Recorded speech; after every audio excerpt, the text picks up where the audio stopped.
Pemirsa, Wali Kota Bekasi mewacanakan akan mengunci akses pekerja dari Bekasi menuju Jakarta. Hal ini dilakukan jika jumlah pasien corona di Jakarta terus bertambah.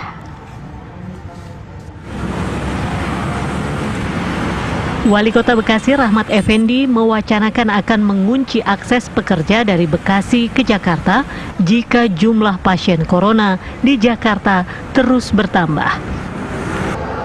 Hal itu disampaikan oleh Wali Kota Bekasi Rahmat Effendi saat sidak penanganan virus corona ke sejumlah rumah sakit yang ada di Kota Bekasi Senin kemarin. Bahwa jika sehari dua hari ini di Jakarta ya mengalami peningkatan yang luar biasa, mohon kepada pekerja yang ada dari Bekasi ke Jakarta itu untuk di stop. Ya. Artinya kita lock ke Jakarta, ya, tapi itu tidak kita inginkan karena aktivitas ekonomi harus berjalan, kerja harus berjalan, termasuk juga di Kota Bekasi. Hanya yang menimbulkan dampak pergesekan banyak orang kita tunda, ya termasuk Sparko juga kita tunda. Nah, kita tutup kegiatan-kegiatan yang mengumpulkan banyak orang kita tutup. 1-2 hari ini kalau nanti kabar ya, saya mendapatkan kabar karena harus report kepada ke Sekretariat Kepresidenan ini saya juga akan meliburkan ASN atau non ASN, tapi mungkin pada pegawai-pegawai yang tidak berhubungan langsung dengan pelayanan. Hingga kini, Kota Bekasi masih dalam status siaga. Salah satu upaya yang dilakukan Pemkot Bekasi untuk mencegah penyebaran corona yaitu meniadakan kegiatan yang mengumpulkan banyak orang, serta mempersiapkan sejumlah fasilitas bagi pasien corona di RSUD Bekasi. Dari Bekasi, Jawa Barat, Kurnia Dwi Hapsari, TV One mengabarkan. Langsung kita berbincang dengan Wali Kota Bekasi, Bapak Rahmat Effendi. Assalamualaikum, selamat sore Pak Rahmat Effendi. Kami ingin dengar langsung dari Bapak apa sebenarnya tindak lanjut dari wacana menutup akses pekerja dari Bekasi ke Jakarta, Pak? Ya, waalaikumsalam warahmatullahi wabarakatuh. Ya, sampai dengan sore ini saya terus memantau dan memperhatikan perkembangan dari beberapa kecamatan yang ada.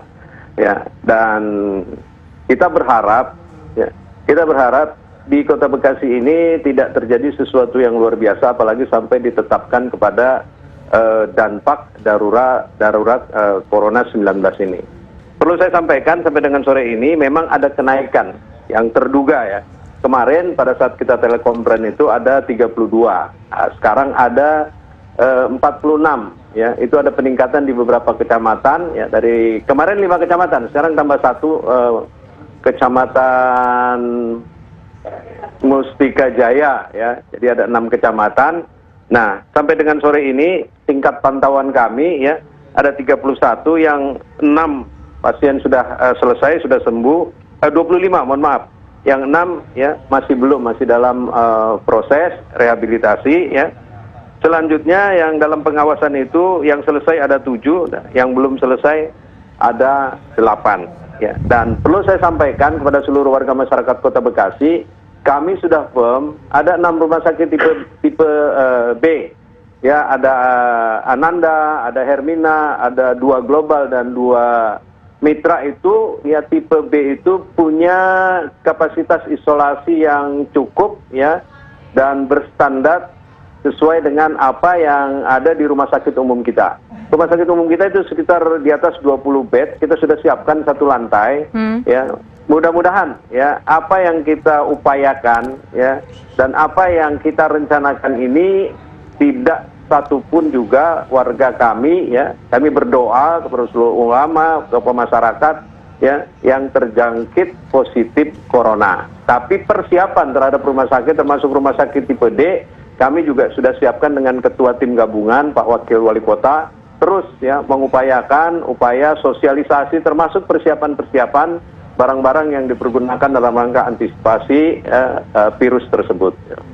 Ya Pak, itu kan artinya secara persiapan Bekasi sudah siap, rumah sakit juga sudah siap. Bagaimana dengan, kita ingin tahu soal wacana untuk menghentikan warga Bekasi agar tidak beraktivitas di Jakarta? Ya, kan gini, kita lihat di Jakarta perkembangannya disampaikan oleh Pak Gubernur DKI kemarin kan cukup memprihatinkan. Kita evaluasi terus, karena seperti saya sampaikan, 60% warga saya itu beraktivitas di Jakarta.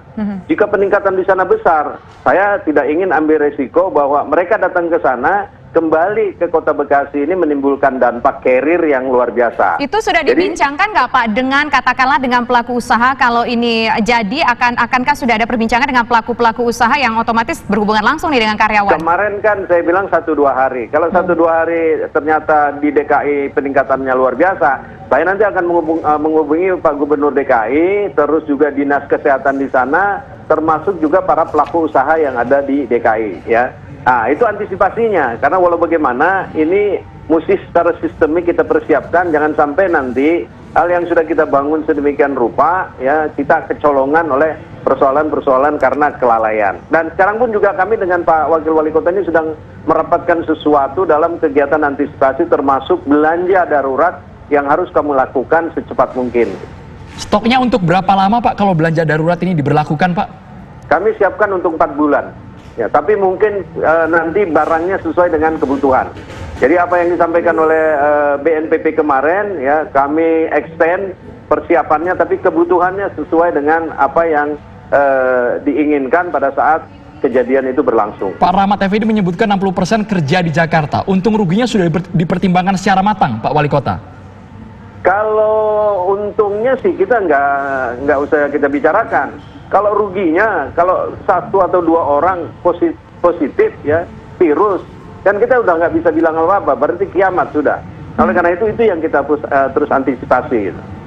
Ya Pak, tapi kan kemarin ada statement dari pemerintah bahwa masalah apapun yang berkaitan dengan corona ini sebaiknya pemerintah daerah berkoordinasi dengan pemerintah pusat. Apakah ini juga sudah dibicarakan Pak dengan katakanlah pemerintah pusat soal wacana 1-2 hari ini kalau jumlah pasien bertambah? Hari ini jumlah pasien bertambah loh Pak. Benar, ya. Yang kita dalam status siaga ini, ya, atau terduga ini memang bertambah, ya. Makanya kita terus lakukan upaya-upaya, ya, upaya-upaya sterilisasi dan upaya-upaya pencegahan yang ada, ya, termasuk sosialisasi. Nah, hubungannya tadi dengan DKI tentunya erat ini kan karena antar daerah, ya. Kalau hubungannya dengan pusat, saya setiap saat ini melaporkan terus dengan Gubernur Jawa Barat. Ya. Nah, Gubernur Jawa Barat nanti melaporkan ke pusat. Ya. Itu hierarki yang saya nggak bisa melaporkan langsung ke pusat karena saya harus ke Gubernur Jawa Barat. Tapi hubungan saya dengan DKI karena ini adalah bersebelahan, ya, dan dampaknya juga di DKI ada. Mohon maaf. Baik. Ya. Pak Rahmat Effendi. Itu yang saya lakukan. Kami ingin tahu lebih jelas Pak, batasan adakah dari ukuran jumlah penderita corona atau apa Pak yang dijadikan patokan pemerintah untuk menutup akses ini? Kekhawatiran ini kan bisa menimbulkan ya keresahan di masyarakat. Saat masyarakatnya resah, maka kami harus ambil tindakan. Apakah ada standar jumlah pasien corona bertambah sekian, baru nanti akan dilakukan penutupan? Mereka tidak boleh melakukan akses ke Jakarta. Hari ini sudah 172 Pak, kemarin sekitar 134. Kebetulan di kami belum ada, di kami itu baru terduga. Kebetulan, kalau di DKI makanya saya bilang terjadi lonjakan yang luar biasa, kami akan lock warga saya yang kerja di Jakarta itu dihimbau, ya.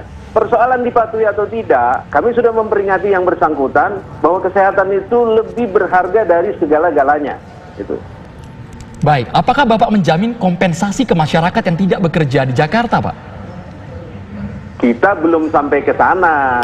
Kalau kita mengangan-angan ke sana, nanti cara berpikir kita pendek, sempit, nanti masyarakat resah.